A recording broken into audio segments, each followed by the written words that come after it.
Hey, what's up mga bro?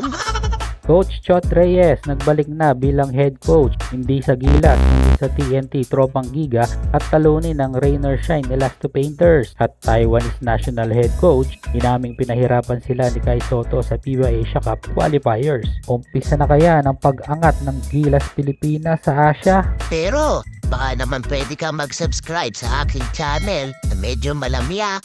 Pero sa umpisa lang yan at babawi sa dulo. Bumalik na nga bilang head coach ng TNT Tropang Giga ang dating Gilas head coach na si Chot Reyes matapos nga niya palitan si Jojo Lastimosa as head coach ng TNT. Maganda ang resulta ng pagbabalik ni Chot Reyes sa Tropang Giga matapos nga ang isang thriller game laban niyan sa team ni Yeng Yao na Rain or Shine. Ito nga ang unang paghaharap ng dalawang bigating coach this season matapos nga mag-resign ni Coach Chot Reyes sa Gilas head coach. Panalo ang TNT Tropang Giga sa tulong yan na nagbabalik TNT at Gilas standout na si Calvin Optana. Nagtala ng 23 points at dalawang crucial baskets para talunin ng Elasto Painters na nagre-rebuild nga ng roster matapos ang isang blockbuster trade na kinabibilangan ni James Yap at Ray ng Batak. Sinelyuhan ni Optana ang panalo kontra sa Elasto Painters sa isang layup 45 seconds ng laro at hindi na nga nagawang maka-score ng Rain or Shine hanggang matapos ang game. Sa huli panalo ang TNT sa score na 108-107.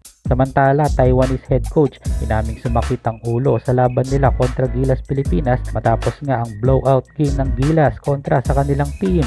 Inamin din ng Taipei coach na si Kai Sotto ang nagpahirap sa kanila last FIBA Asia Cup at pinuri pa si Kai na isa daw halimaw sa ilalim ng court at saka ibang 7-footer nga daw ang na-experience nila kumpara sa mga dati nilang nakalaban. Pinuri din ng Taipei coach ang roster selection ni Coach Tim Cone dahil nga daw na mas disiplinado na at kung role daw ang pag-uusapan sinala daw umano ng maigi ang lineup ng Gilas sa window na ito. Maganda din daw ang ikot ng bola ng Gilas ngayon kumpara sa mga nakalipas na taon at sinabi pa na ang Gilas na naglaro sa first window ng FIBA Asia Cup ay ibang-iba sa lineup sa Asian Games.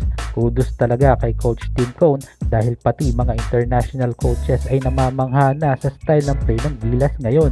Dinagdag pa ng Taiwanese coach na si Kai Sotto umano ang nagbigay ng matinding pressure sa mga players niya at maging ang Taiwanese coach umano ay napagod mentally kung paano mapipigil ang 7-footer center ng Gilas na si Kai Sotto. Ayon naman kay Kai Sotto ay sobrang komportable siya na maglaro ngayon under Coach Tim Cone at nakadagdag daw talaga ang chemistry ng Gilas at nabawasan na ang kapaan sa loob ng court dahil nga ang ibang kasama niya ngayon sa Gilas ay mga dati na rin niyang nakasama sa Batang Gilas at Gilas Senior Team. Umpisa na kaya ng pag-angat ng Gilas Pilipinas sa Asia?